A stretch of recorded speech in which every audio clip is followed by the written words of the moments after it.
Hello everyone, I just wanted to give you a quick video to show you some of the more salient points of the game as part of my review for Adrenaline Vault. As you can see here, I have a mixed force of infantry and tanks. Now this game, Stalin vs. Martian, bills itself as a real-time strategy game, but we're going to see why that premise kind of falls flat here in just a second.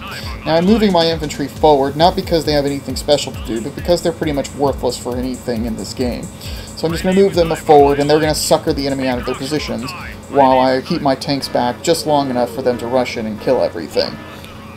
You can hear the combat taking place off screen already, but I'm not really worried about it because I want to get my tanks in the action.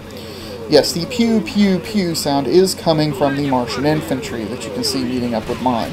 And while screen capture never does justice to the video game graphics of any game, the Martian infantry really are just those tiny little colored blobs on the ground. You also saw little coins on the ground. That is the real-time strategy part of this game, wherein you collect resources, except the resources in question aren't mined from the ground or from resource nodes. They come off of defeated enemies. In that sense, then, this game is more of a real-time Super Mario Brothers strategy title than anything else, because you go around collecting the coins and power-ups you use to buy more units.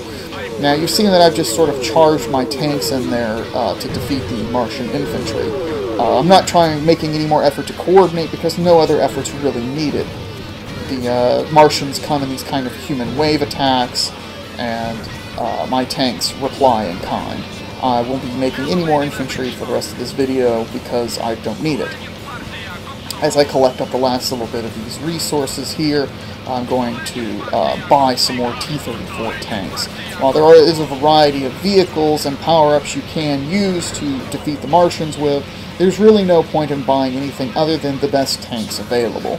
Occasionally you may want to save a little bit of cash for some of the power-ups you see listed towards the bottom. There are no buildings, of course, so despite the fact that it's a real-time strategy game, it doesn't really fit the mold very well.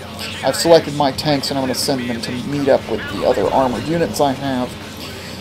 The armored units in question are going to line up in preparation for an attack on another Martian position. I'm going to send one lone tank ahead to draw out the Martians from their defensive positions. The AI is pretty bad. Using a single tank to sort of convince the Martian infantry to attack, I can then send in the rest of my tanks and clean them up.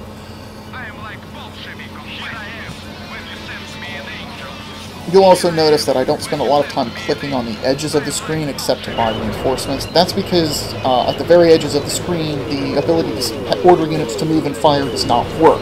A major problem in the interface. You see here I'm doing a kind of Zerg rush with my tanks against a Zerg rush of Martian infantry, collecting more resources as I go.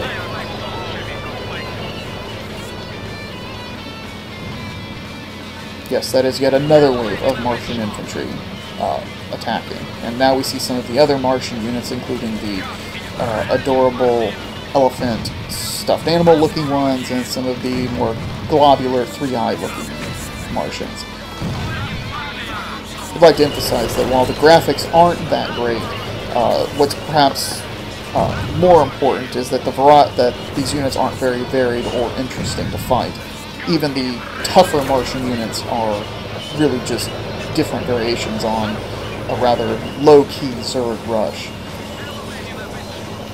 A little bit of focus fire takes care of them without too much difficulty.